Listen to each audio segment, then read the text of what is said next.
ആരൊക്കെ എന്തൊക്കെ വട്ടം കറക്കിയാലും ശരി, സണ്ണി ജോസഫ് എന്ന KPCC പ്രസിഡന്റ് തന്റെ പണി കൃത്യമായിട്ട് ചെയ്യാൻ അറിയാം. മാങ്കൂട്ടം എന്ന ഒറ്റ വിഷയത്തിൽ കോൺഗ്രസിനെ കെട്ടിയിടാൻ ഉള്ള ചരട് വലികൾ നടത്തുമ്പോൾ പല ചോദ്യങ്ങൾക്കുമുള്ള ഉത്തരം പറയാൻ നിർബന്ധിതനാകുന്നത് സണ്ണി ജോസഫ് ആണ്. ആരൊക്കെ എന്തൊക്കെ ചോദിച്ച് വട്ടം കറക്കിയാലും ശരി, സണ്ണി ജോസഫ് എന്ന KPCC പ്രസിഡന്റിന് തന്റെ പണി കൃത്യമായി നടത്താൻ അറിയാം. മാങ്കൂട്ടം എന്ന ഒറ്റ വിഷയത്തിൽ കോൺഗ്രസിനെ കെട്ടിയിടാനുള്ള ചരട് വലികൾ നടത്തുമ്പോൾ പല ചോദ്യങ്ങൾക്കും ഉത്തരം പറയാൻ നിർബന്ധിതനാകുന്നുണ്ട് സണ്ണി ജോസഫ് ഇപ്പോൾ. എന്നാൽ ഓരോ ഉത്തരത്തിന് വേണ്ടിയും നടത്തുന്ന നീക്കുപോക്കുകൾ വളരെ കൃത്യതയോടെയാണ്. അതിനിടയിൽ ഇന്ന് രാവിലെ തൊട്ട് വന്നു നിറയുന്ന വാർത്തകൾ ഷാഫി മാങ്കൂട്ടത്തിനെ പാലക്കാട്ടേക്ക് കൊണ്ടുവരും, ഗ്രൂപ്പ് തിരിച്ച് ചർച്ചകൾ തുടങ്ങി എന്നൊക്കെയായിരുന്നു. ഷാഫി പറമ്പിലിന്റെ നേതൃത്വത്തിൽ കോൺഗ്രസിന്റെ A ഗ്രൂപ്പ് നേതാക്കൾ പാലക്കാട് രഹസ്യയോഗം ചേർന്നതിന്റെ വിവരങ്ങൾ അറിയില്ല എന്ന് കട്ടായം തന്നെ പറഞ്ഞു സണ്ണി ജോസഫ്.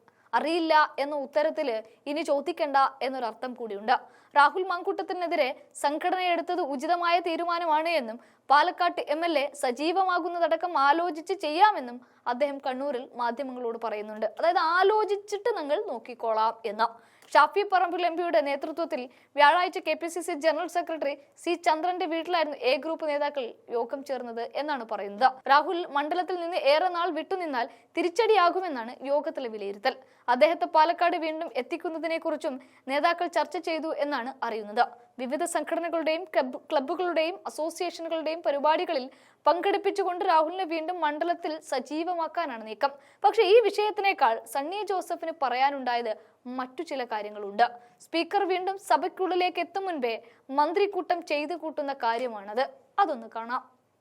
കോൺഗ്രസിന്റെ സന്ദേശം ദേശീയ തലത്തിലും കേരളത്തിലെയും കാര്യങ്ങൾ, രാഷ്ട്രീയ കാര്യങ്ങൾ, ജനകീയ ജീവൽ പ്രശ്നങ്ങൾ, രാഹുൽജി ഉയർത്തുന്ന വോട്ടധികാര യാത്രയുടെ പിന്തുണ തേടിക്കൊണ്ടും അതുപോലെ തന്നെ കേരളത്തിലെയും കേന്ദ്രത്തിലെയും സർക്കാരുകളുടെ ജനവിരുദ്ധ നയങ്ങൾക്കെതിരെയുള്ള പോരാട്ടങ്ങൾക്ക്, മുന്നേറ്റങ്ങൾക്ക് പിന്തുണ തേടിക്കൊണ്ടും കോൺഗ്രസിന്റെ പ്രവർത്തനങ്ങൾക്കുള്ള സാമ്പത്തിക സഹായം അഭ്യർത്ഥിച്ചുകൊണ്ടുമാണ് ജനസമ്പർക്കം.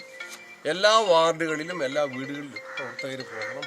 അതാത് സ്ഥലങ്ങളിലെ കോൺഗ്രസിന്റെ ഭാരവാഹികളിന് നേതൃത്വം കൊടുക്കണം. ഞാൻ എൻ്റെ സ്വന്തം പഞ്ചായത്തിൽ, പായം പഞ്ചായത്തിലെ തന്തോട് വാർഡിൽ പ്രവർത്തകർക്കൊപ്പം ബ്ലോക്ക് പ്രസിഡന്റ്, മണ്ഡലം president, DCC executive member, booth president, ward president, സഹപ്രവർത്തകരെല്ലാവർക്കും രാവിലെ 9 മണിക്ക് ആരംഭിച്ചു. അരമണിക്കൂർ കൊണ്ട് തന്നെ നല്ല പ്രതികരണം.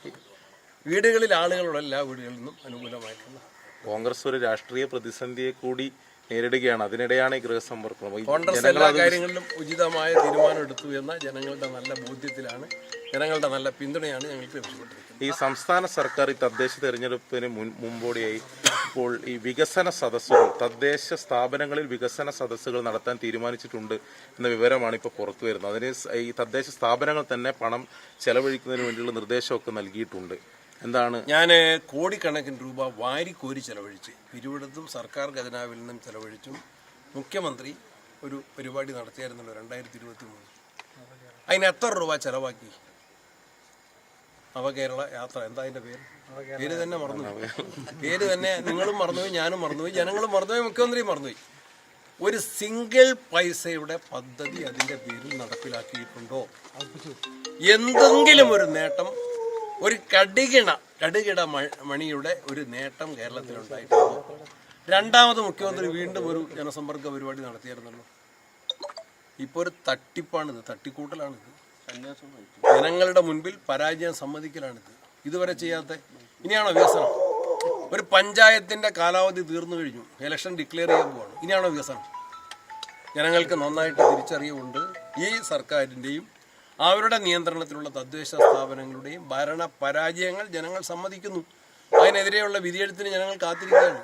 അതിനെ എന്തെങ്കിലും പുകമറ കൊണ്ട് തടയാമെന്ന് കരുതുന്നുവെങ്കിൽ അത് നടക്കില്ല. ഈ കോൺഗ്രസ് പ്രധാന ഈ രാഹുൽ മാങ്കൂട്ടത്തിൽ ഉൾപ്പെടെയുള്ളവർക്കെതിരെ ഉയരുന്ന ആരോപണങ്ങൾ ഇപ്പൊ ജനങ്ങളോട് അത് വിശദീകരിക്കേണ്ടി വരില്ല. ഈ ഗൃഹസമ്പർക്കം വരും. ജനങ്ങൾക്ക് ഇതിനോടകം ഞങ്ങൾ സ്വീകരിച്ച നടപടി ജനങ്ങളെ അങ്ങേയറ്റം ഞങ്ങളിൽ കൂടുതൽ മതിപ്പും അതുപോലെ തന്നെ ഞങ്ങൾക്ക് കൂടുതൽ പിന്തുണയും നൽകുന്ന നടപടികൾ ഞങ്ങൾ സ്വീകരിച്ചിട്ടുണ്ട്. മറ്റൊരു പാർട്ടിക്കും ഞങ്ങളെ കുറ്റപ്പെടുത്താൻ അർഹതയില്ല. ഈ പാർലമെന്റ് പാർട്ടിൽ നിന്ന് ഒഴിവാക്കി എന്ന് പറയുന്നുണ്ടല്ലോ. അപ്പൊ അത് സ്പീക്കറെ കൂടി അറിയിക്കേണ്ട ഒരു കാര്യമല്ലേ? അതിൽ നടപടി സ്വീകരിച്ചിട്ടില്ല. അതൊക്കെ പ്രതിപക്ഷ നേതാവ് ചെയ്തോളൂ. ഈ ഭരണപക്ഷത്തുള്ള MLA-മാരും ഇത്തരത്തിലുള്ള ഒരുപാട് ഗുരുതരമായിട്ടുള്ള ആരോപണങ്ങൾ അവരെ കൂടി മാറ്റി നിർത്താൻ CPM തയ്യാറാണെന്നുള്ള അഭിപ്രായം ഞാൻ പറഞ്ഞു കഴിഞ്ഞു.